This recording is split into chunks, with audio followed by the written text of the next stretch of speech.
What up, though? Ty Mopkins. We took the show on the road this episode, and we're here at the Detroit Historical Museum, where we're just not only a podcast, we are an exhibit too, 3520. Come check it out and celebrate the two iconic Detroit basketball teams, the 1989 Detroit Bad Boys and the 2004 Going to Work Pistons. Today's guest was an integral part of that 2014. When we come back, our guest will be none other than himself, Rip City, Richard Rip Hamilton. I can't say it like Mason, but I'm gonna say it, give it my best shot. 35-20, let's go.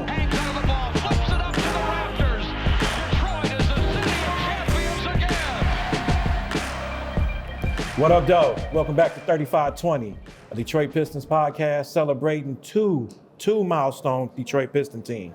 The 35 represents the 1989 Bad Boys, and the 20 represents the 04 Going to Work Pistons. Speaking of the Going to Work Pistons, I got one of these guys here, man. Let me tell you something.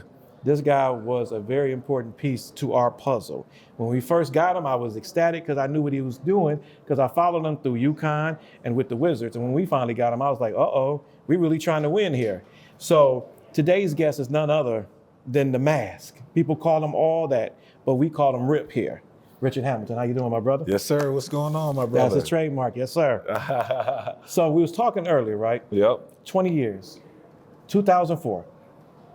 Time has went by fast, man. And you still like you can get out there and give it to him. You know what? Time flies. It does. I mean, the one thing about the 20 years is that me and the guys, we still got that same bond. We still talk to each other at least 2-3 times a week. To now look back at it, it doesn't seem like it was so long ago. When you talk about me still being able to play, mentally I can, but physically, I don't think I can at all. Really? Nah, not at all. With these type of contracts they giving out now? I know, that's why I'm trying to tell myself, hey, Rip, get back in shape so you can get out there and try to perform at a high level. But these kids are, the talent that's out there right now has been absolutely amazing. So let me ask you this, before we dive into the season and the championship, when did it all really start for you? You know what, it started for me as a young kid in Coatesville, Pennsylvania, 7 years old, fell in love with the game. It was my outlet. Coming up in the neighborhood where you got a whole bunch of negative stuff going on that you can't control as a kid, and basketball was like my happy place. Basketball was where I escaped my reality. Never knew how hard it was going to be to make it to Division I basketball and to be a professional athlete.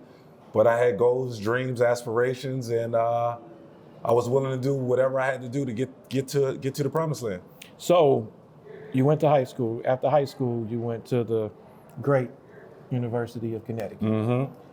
Besides UConn, how many other colleges did you have recruiting you? You know what? I was like a late bloomer. I mean, being from Coatesville, Pennsylvania, a lot of college coaches wasn't coming there, right? Because we're in the middle of nowhere. We're probably 45 minutes outside of Philadelphia, and in my town, nobody ever made it out. It's only a few guys that had the opportunity, but for some crazy reason, they just didn't get the opportunity.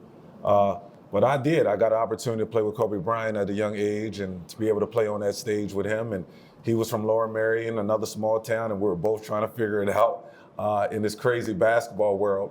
But had goals and aspirations. Other schools that was looking at me during that time was Villanova, Temple, all the local schools, a couple ACC teams, all the schools in the Big East.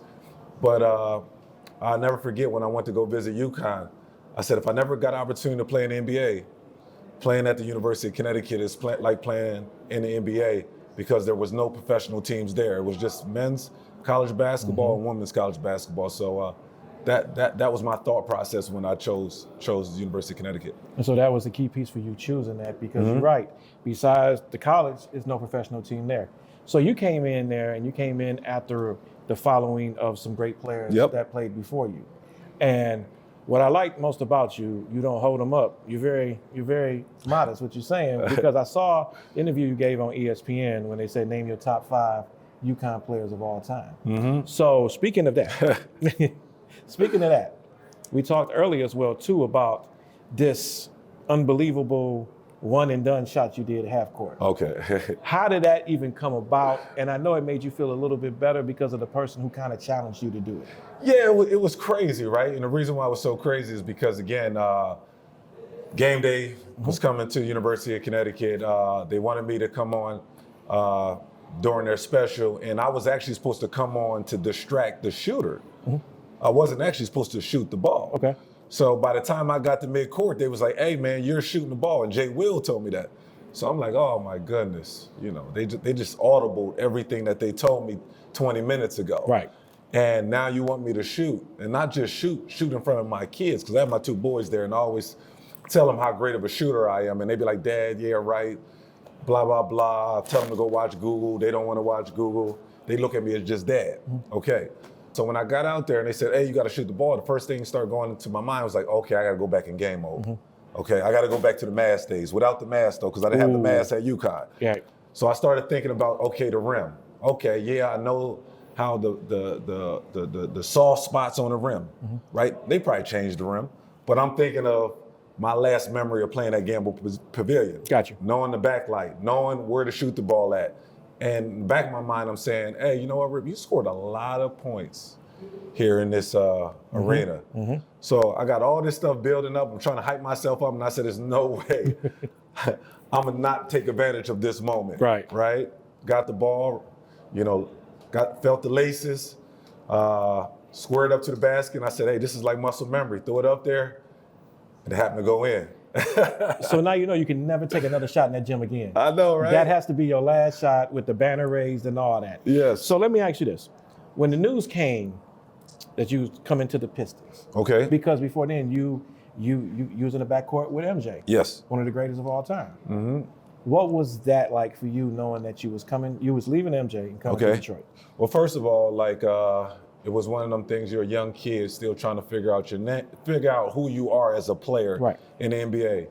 Like you alluded to, I played with Michael Jordan, which was a great moment for me. Get an opportunity to play with the greatest player of all time, but also the guy that actually plays your position, right? So I was able to learn and ask him as many questions that I want each and every day. But once I heard that I was getting traded to Detroit, the first question I asked my agent was, "For who?" Right? That was the first question, like, "For who?" And he was like, "Jerry Stackhouse." Okay. And I was like, "Oh, man, they must really want me," because Stack was the man.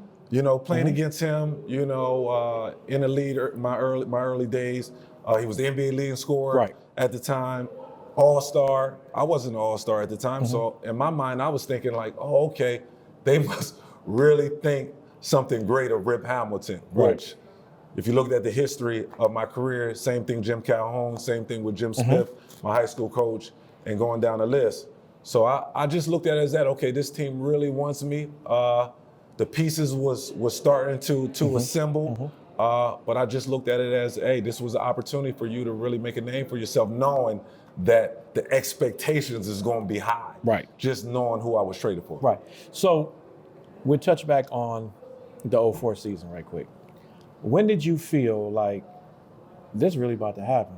Like we really got a chance of not competing, because you guys were in the playoffs, had some deep runs. Okay. Now it's like this really can happen. When did you feel like this is it? We're going to do it this year? When Rasheed Wallace came. Okay. No doubt in my mind. Right. Because when we used to play in games, me and Chauncey used to always say, "All right, you know what? We are the best backcourt in the NBA." Like we walked it, we talked it. That's how we felt. That was our aura when we came into the arena. It's like we're the best that, in the lead, in the backcourt position.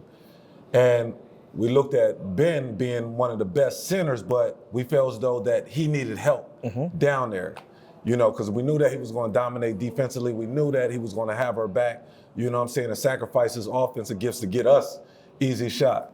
But we needed a guy that can demand a double team. And once she came, it was game over, because now they had to pick and choose on how they was going to guard pick and roll with Chauncey, right?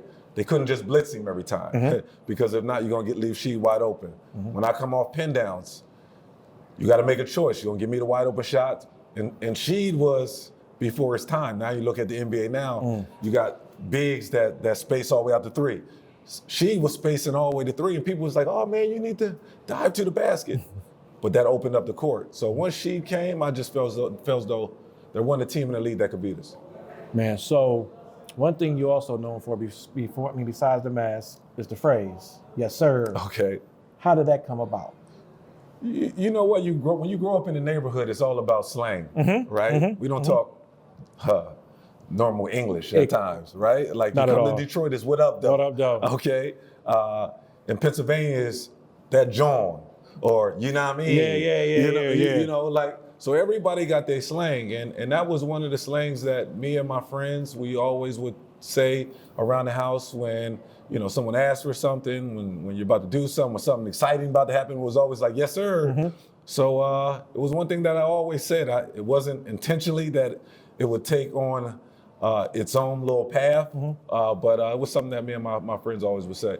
So explain to me, how did the mask come about? I know it was your nose, right? But no one, even to this day, and basketball players have worn masks before you. Yep. But I just think it was something about you and the persona and the way you wore it, and I think it was the team and then the spotlight and all that. Did you really feel that mask was going to take on for a life of its own? You know what?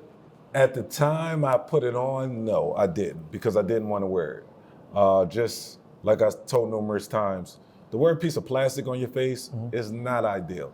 Nobody wants to do it, right? I mean, as a man, we get sensitive with people just touching our face. Like, oh, what you doing, right? But to be able to wear a mask, especially in a high-level game, and knowing that shooting is your specialty, right? You don't want anything on your face. But I had teammates that were a little pissed off that every time I broke my nose, I was out for 6 weeks. Right. So, you know, when you got a guy like Ben Wallace over top of you saying that you got to wear the mask, what you gonna do? Wear the mask. You're gonna have to. Right? So, but it started to be my alter ego. I started to fall in love with it. And the reason why is because it's one heck of a marketing tool. Most people that come in to watch an NBA game are here, they're there for entertainment.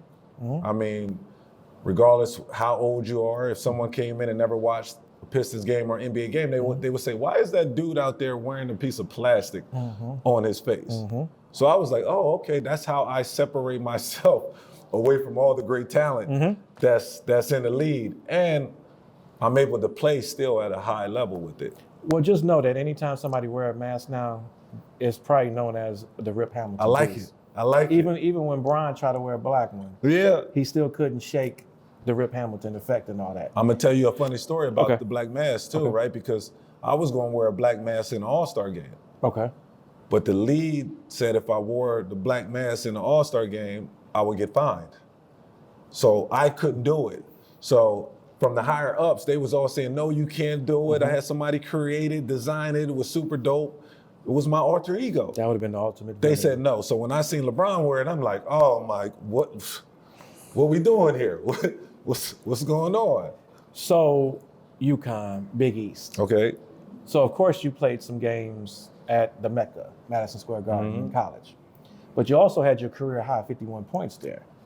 How did that feel doing that? Not only just against the Knicks, but at the Garden. It was amazing. I should have had 60. Okay. Chauncey didn't want to pass me the ball. You know, it was one of them moments, man. You know, you hear about all the stories about guys coming to New York and always said Madison Square Garden is the Mecca of basketball, right? You see Spike Lee, you see all the celebrities and the stars sitting courtside. That was one of the moments that you dream for. And I had the luxury of playing at Madison Square Garden in the Big East tournament with UConn. So I always felt like that was the moment. That was the time. That was the place where normal basketball players turn into stars. And I just caught fire. Chauncey was looking for me, even though I could have got 60. He did a good job of finding me, putting the ball in the breadbasket, and Sheed and Ben, you know, because they could have took more shots during that game. They were passing up shots to give me shots, but it was one of the moments. 2006. All four go to the All-Star game. Okay. What was that like? And then y'all checking in all together simultaneously. I feel you guys should have started. Yeah. But how did that feel walking on the court with all four of your teammates? Because that's still one of the most iconic pictures ever. Yeah. Y'all in y'all All-Star uniforms. Yeah. What was that whole week like? With that weekend like leading up to the game? You know what? To be honest with you, at first, I thought we should have had 5. I agree. I thought 𝗙𝗢𝗟𝗟𝗢𝗪 should have been an All-Star too. I agree. So I think on everybody's mind was, yeah, we got 4, but we didn't want to settle for 4, right? We felt as though 𝗙𝗢𝗟𝗟𝗢𝗪 should have been an All-Star that year too, because that man done sacrificed a lot for all of us to play a role, for us to be great, and for us to win a championship. But to get 4, you got to be lucky. I mean, we played the game the right way. We didn't do it trying to go out of the system. We didn't get caught up on ego and saying that, hey, I got to make the All-Star team this year and go out there and take, you know, play out of character, I'm going to say, you know, to try to benefit the individual, you know, stat pat. Right. We didn't do any of that. Didn't do any of that. We played the right way. So for us to enjoy that moment, to come in the game all at the same time, and to play defense in the All-Star game, right? When you think about now watching the All-Star game, nobody plays defense. I know. But if you watch when we got in the game and how the game just shifted, yes, just let you know how we did it the right way, and we depended on each other to play the right way. So it was a moment. Be honest. Was there any animosity with the other players that all 4 of y'all was there? No, I didn't think so. Okay. I didn't think we got any ill will from any of the guys because, again, guys respected us. They had to. You know, so when you play the way that we played and the style that we played, I mean, people were scared to come into Palace of Auburn Hills. Like they knew what was going to happen right when they got off the bus. So when we walked into the All-Star locker room, I mean, we were respected. It wasn't guys in there having any ill will about us being nominated as All-Stars. When did you, in your basketball career, have a full circle moment where it came about and be like, wow, I'm really in the league? Oh, man. From coming where you come from. Yeah. And like you said, a lot of people don't make it out. Yeah. Now, not only did you go to a high-profile college and won a championship there, but now you made it to the NBA. You know what was weird about that question is I had a lot of them moments. Okay. Them out-of-body moments. Okay. Think first when I got drafted, getting up on a podium, shaking David Stern's hand. I mean, I hugged him. I don't even think I shook his hand. I hugged him. That was one. I think 2, getting an opportunity to play with Michael Jordan. First time I seen him. Don't know what the heck he said to me, but thought I seen a ghost, right? Like, oh, Rip, you're here. Out of body experience. Us winning the world championship here, right? Like, I always say, when I won an NCAA championship, you're respected among people that watch college basketball.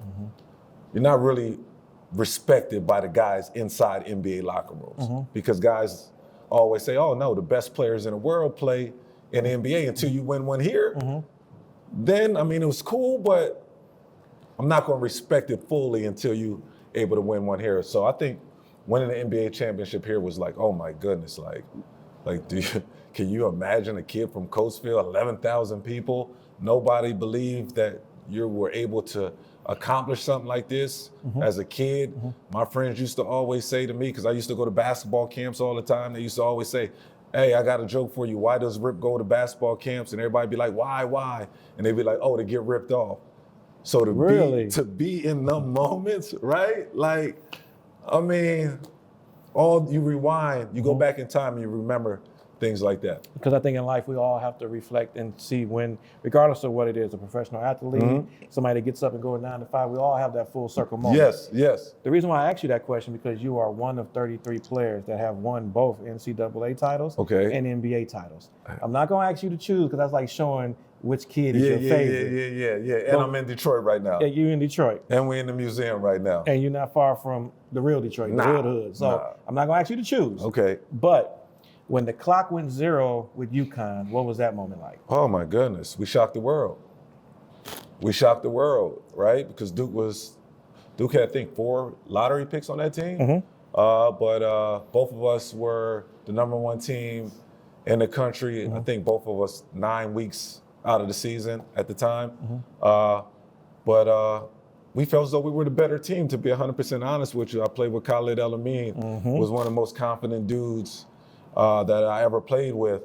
So we wanted to do it for Coach. We wanted to do it for the state of Connecticut.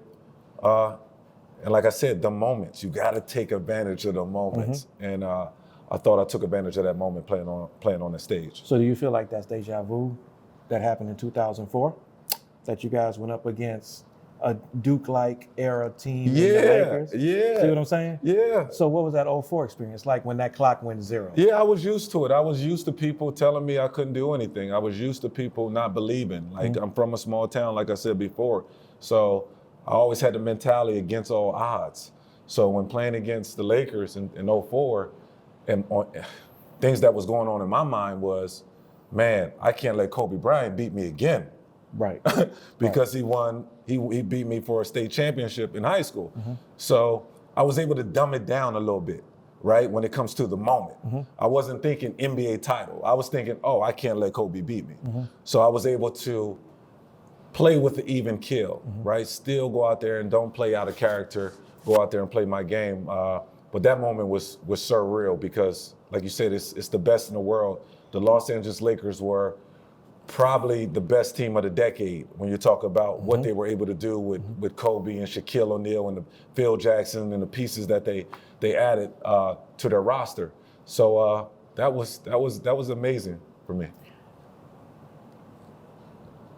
The one thing that's memorable for us when the clock struck 0, even before the clock struck 0, you embraced the mask and you just held the mask up. Do you still have that mask in your possession? I do. Still got it. You put it on? You ever put it on? You know what? I walked in the mall with it one day. What? Everybody just laid on the floor. Nah, I'm messing with you. I'm messing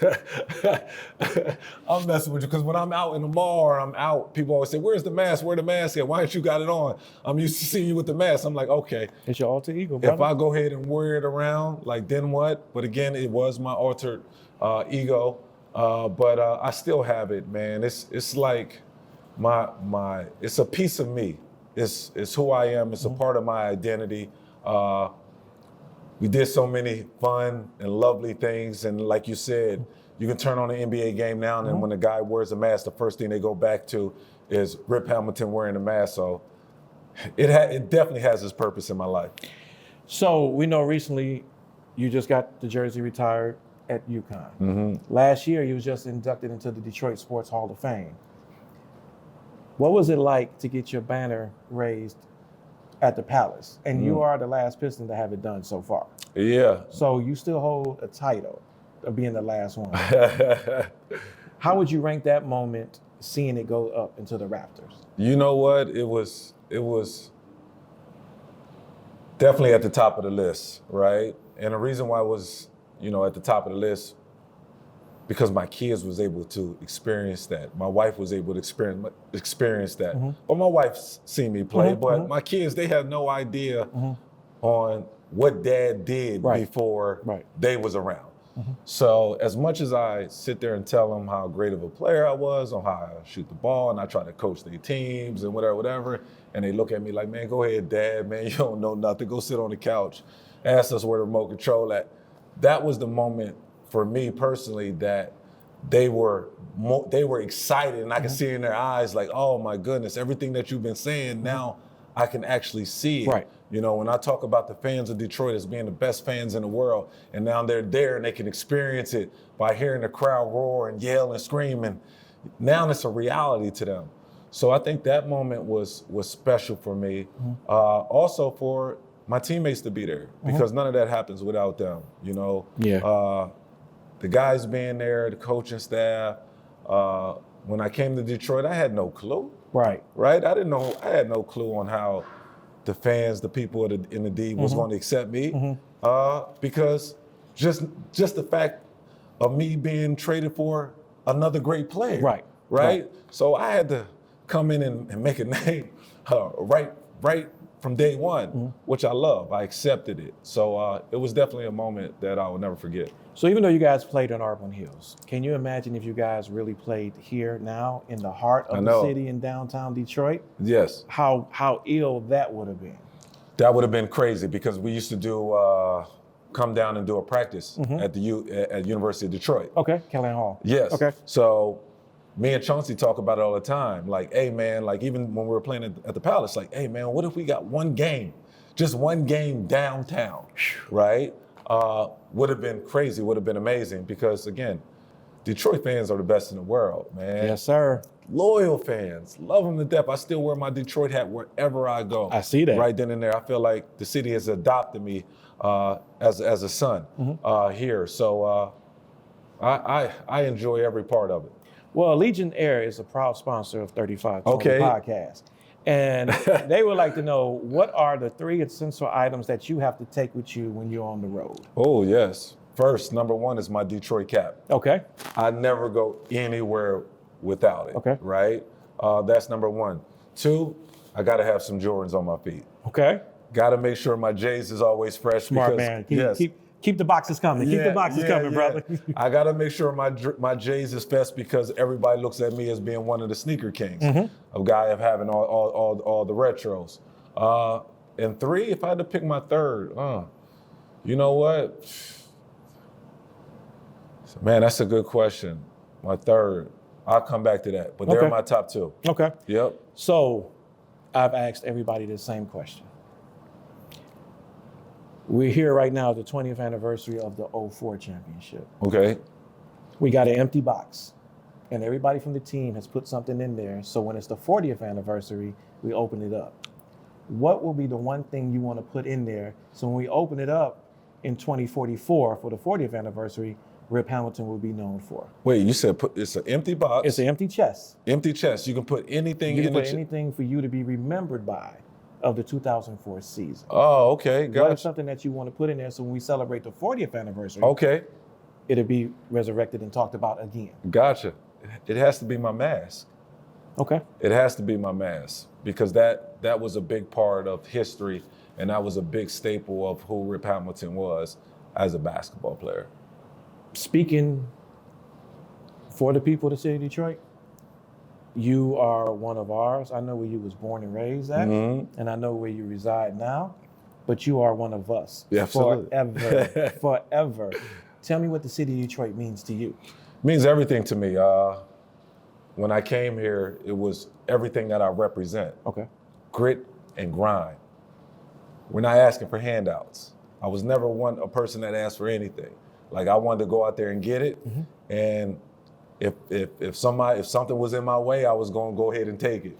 When you think of the city of Detroit's mentality, is going to work every day, putting on their hard hats, putting on their boots, going to work, like not letting anyone come into their house and think that they're better than them. Don't really care about the bright lights. Right? Just know that, hey, you know what? We're going to show up and we're going to show out. Yes, sir. That's the Detroit thing. Look at the swag. Look at the mink coats. Yes, sir. Right? I had me a mink coat. Never got the buffs, but I had the mink coats. Well, during that time, it was more minks and gators. Yes, minks now and gators. This era is buff. Yes, so I think they adopted me. And, you know, I was always trying to go into the city and impact the city, impact the kids, adopting Central High, giving away book bags and essential items for the kids there. Hanging out with the family, Speedy, big brother of mine, you know, always interacting with his kids and doing basketball camps with them. So just always try to be, you know, do right by the city because the city did right by me. Well, I'm gonna tell you this, like I told Isaiah and Rick Mahorn, during their reign, they were the first one to give us a voice, not just in sports, but in the world.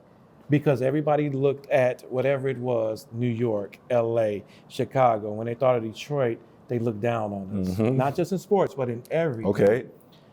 Now, no more than 15 years later, you guys gave us another voice again by being the best 5 alive. And we take that and we run with that, brother. So you gave us our voice again against a LA team, because during that time in 2003, 2004, 2005, it seemed like Detroit got hit with a recession. A lot of things was going on with us. So a lot of people forgot about Detroit. You guys came along and gave us a voice again. And for that, myself and I know thousands and thousands of fans, we will never forget that. And we owe you too, our brother, for giving us another voice again. And I leave you with this. It's been the rumors. Okay. Who really came up with the term best five alive? I know who came up with it. Oh, I'm gonna keep it to myself.